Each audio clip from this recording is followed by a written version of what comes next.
Good day to you, sir, and I am here to the front of you to answer the three question, which is what is the marine environment and what are the major source of marine pollution and its impact hazard to human, animals, and shipping industry.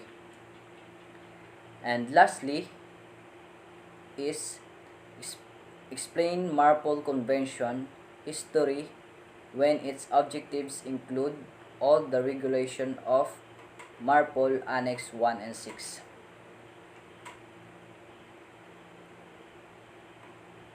So the question is, what is the marine environment?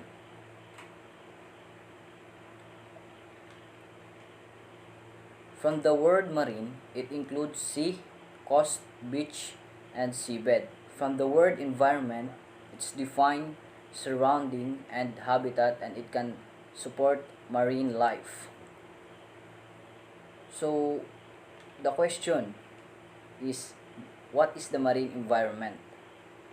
The marine environment is faced a number of increasingly severe threats. This includes loss or degradation of biodiversity and change in its structures or loss of habitats, contaminations of dangerous substances, and the impact of climate change.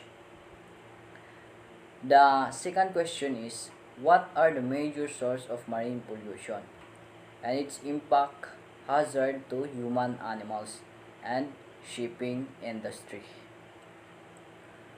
So we have a three major source of marine pollution. First is oil spill, second is littering, and third is ocean mining.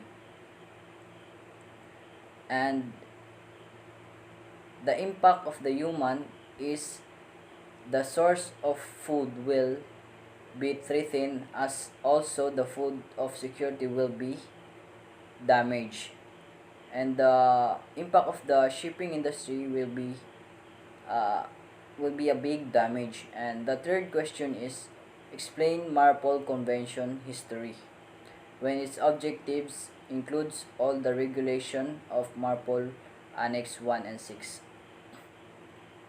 The International Convention for the Prevention of Pollution from the Ships is the main international convention covering prevention of pollution of the marine environment by ships of operational and accidental causes.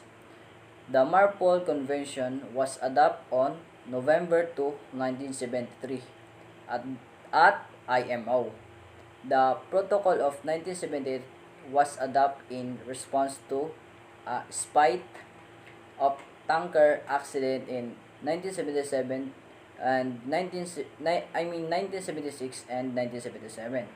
As the 1973 Marpol Convention had not yet entered into force, the 1978 Marpol Protocol observed the present convention.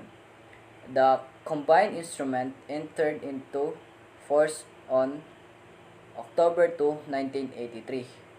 In 1997, a protocol was adopted to amend the convention, and a new Annex 6 was added, which entered into force of May 19, 2005. Marpol was being updated by amendment through the years.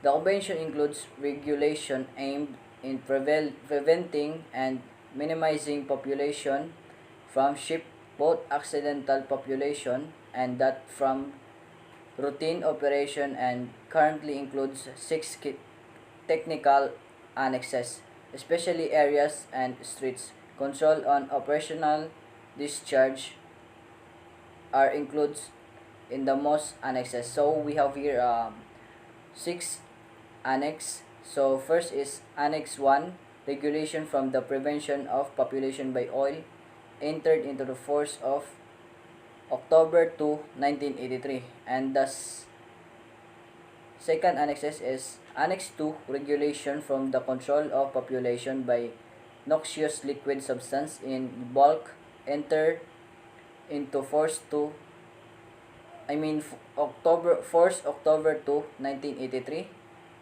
And the next is Annex 3, Prevention of Population by Harmful Substances Carried by Sea and Package from entered into force July 1, 1992.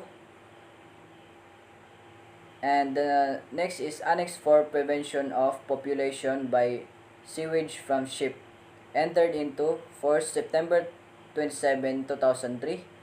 And the Annex 5 is Prevention of Population of Garbage from the Ship, entered into force December 31, 1998. And last is Annex 6, Prevention of Air Pollution from Shipping, and enter into force May 19, 2005.